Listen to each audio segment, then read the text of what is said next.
This is Mavic Air 2. You may have some questions, like, So what's different? well, let's start with the larger sensor. There's a lot more pixels, 48 megapixels to be exact, which means you can do this.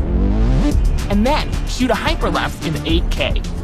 With Smart Photo, every shot is a masterpiece. Yeah, but photos aren't really my thing. Don't worry, we've got you covered. It also does 4K 60p video.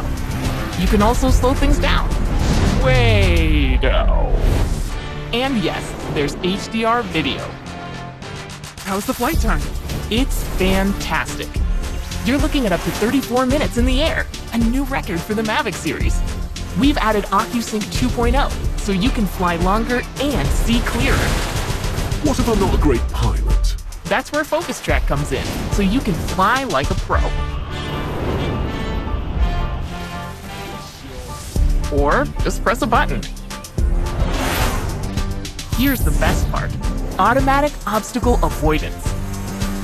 Okay, but what do I do with all these shots? Here's an idea. Use the DJI Fly app to edit and share your moments with just a tap.